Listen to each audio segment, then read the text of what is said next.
भारी. Teacher live चांगला होता हा. अबीर, कशाला जेवणाचं वगैरे केलंस प्लॅन? हाव सुपर हिरो. तुम्ही आमच्या गुरुकुलाला वाचवण्यासाठी चक्क त्याचा सील तोडला असतो बघा आणि जेल मध्ये गेला असतात. म्हणून तुम्हाला फक्त थँक्यू म्हणू ना कसं चालेल म्हणून तुम्ही. म्हणून हे सगळं जेवणाचं प्लॅनिंग मीच केलं असतं आणि मी याच्यात अबीरला मदत केली, हो का नाही? बरं आई, बाबा कुठे गेले असतात ग? कोण बाबा? अगं बाबा, माझे बाबा व्यंकटेश. हां. हो, आत गेलेत वाटतं. खूप कामात असतात ते. ठीक आहे. टीचर, माझी आई आज आली नाही कारण की तिला खूप महत्त्वाची केस होती. नाहीतर आम्ही तिला सोबतच घेऊन येणार होतो, हो की नाही बाबा? हो हो. हो हो हो हो. ती पार्लर मध्ये गेली. हो हो, तेच तिची केस. हा. आई, सुपर हिरो कधीपासून उभेच असतात. त्यांना बसायला तरी सांग म्हणतो मी. हां, सॉरी.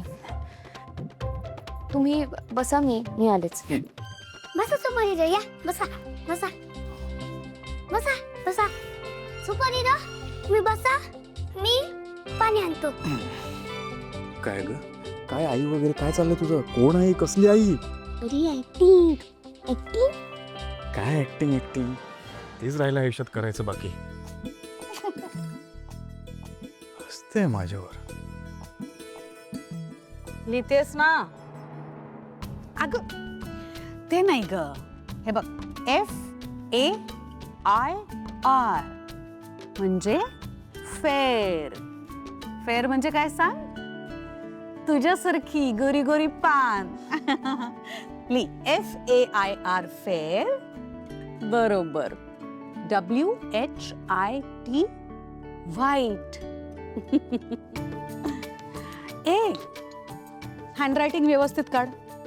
एक्झाम मध्ये हँडरायटिंग छान नसेल तर टीचर मार्क्स कापतात. आऊ, तू टेन्शन घेऊ नको, मी कळते. Good girl. शुभ्रा, तुझे मम्मा डॅडा बिझी असतात ना, म्हणून तुला स्कूलमध्ये ड्रॉप करायला येऊ शकत नाही, म्हणून स्कूल बस लावली आपण. ओके ना? स्कूल बस मध्ये गर्दी नसते ना, बसायला जागा मिळते ना तुला.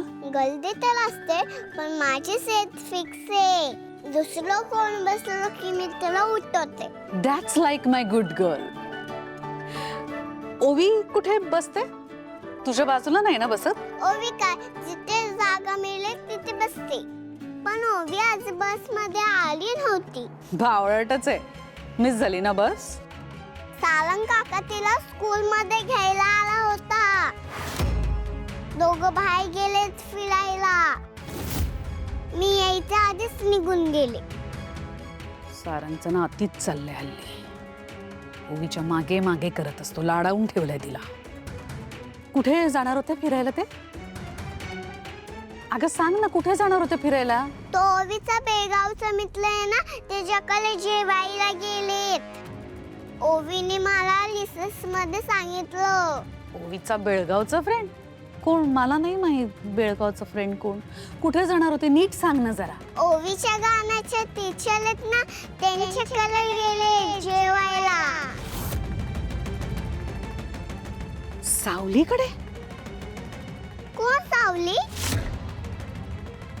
कोण नाही. सावली म्हणजे सारंग काका कसा ओवीच्या मागे सावली सारखा फिरत असतो असं मी म्हणत होते. तू लिही ना. या सावलीचं ना काहीतरी करायलाच पाहिजे आता.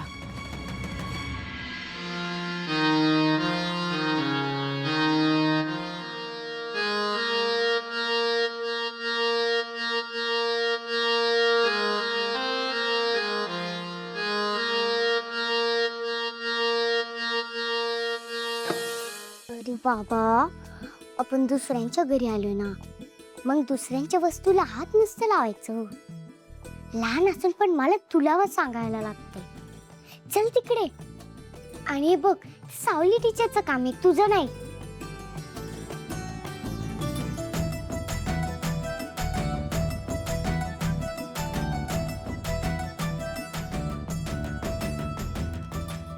अबीर, अरे एवढं सगळं करायची काय गरज होती? आम्ही काय पाहुणे आहोत का? हो,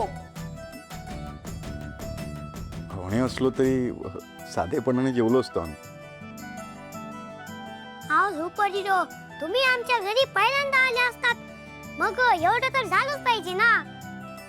आणि तुम्ही मला त्या रतनच्या गुंडांपासून किती वेळ वाचवलं असतं. आणि ते तर आईसाठी, म्हणजे आम्हा सर्वांसाठी गुरुकुलाचं सील सोडून जेलमध्ये गेले असतात ना. म्हणून तुम्हाला फक्त थँक्यू म्हणून काय उपयोग. म्हणून ना एवढ्या मोठ्या सुपर हिरोसाठी एवढं तर झालंच पाहिजे ना. आई, मी आणि ओवी नंतर जेवतो. सुपर हिरो सोबत बाबा बसतील जेवायला. चालेल ना तुला? बरं ठीक आहे. खरं तर मी ओवीसाठीच पाठ मांडलेलं, पण ठीक आहे, हरकत नाही. बाबा, आईला फोन करून सांग की आपण इथे जेवणार. केस कापायला गेले ना ती. फोनवर कशी बोलणार? नंतर सांगू. अरे मला माहितीये, पण जर ती आली की तुझी वाट बघत बसेल ना. ती तुझ्याशिवाय जेवत नाही. आणि तू जर तिला खोड नाही केलास तर ती बिचारी उगाच उपाशी राहील. नंतर सांगतो. माझी तयारी झाली आहे, तुम्ही बसा, मी जेवण वाढते.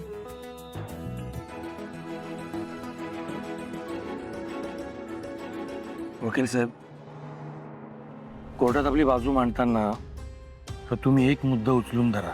ते म्हणजे की ही जागा आपण कायदेशीर विकत घेतलेली आहे. ते गुरुकुल गेली 8 वर्ष त्या जागेवर उभं आहे.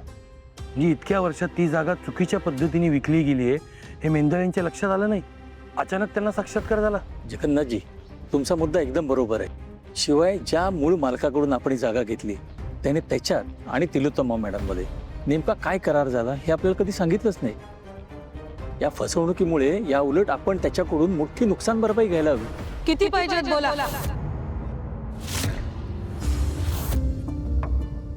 बोला.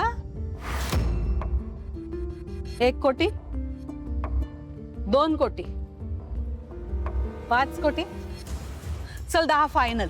तू 15 कोटी देशील, पण तरीही माझी जागा आणि गुरुकुल मी तुझ्या ताब्यात येऊ देत नसतो. मी पण बघते ना गुरुकुल कसं माझ्या ताब्यात येत नाही, कारण ती माझी हक्काची जागा आहे. तुला ती जागा सोडावी लागणार, कारण कोर्ट आमच्या बाजूने निर्णय देणार हे मला चांगलं माहिती. कोर्ट निकाल लावणार. कधी रे पण? किती महिने लागतील, किती वर्ष लागतील त्यासाठी? मी तर सांगते आपल्या काही पिढ्या निघून जातील यातच. आणि चल धरून चाल, निकाल तुझ्या बाजूने लागणार असेल तर तो मी थांबवू शकते. हा, पण एक गोष्ट आहे जी जर का झाली तर गुरुकुलाचं सील उद्याच्या उद्या निघेल. कोणती गोष्ट?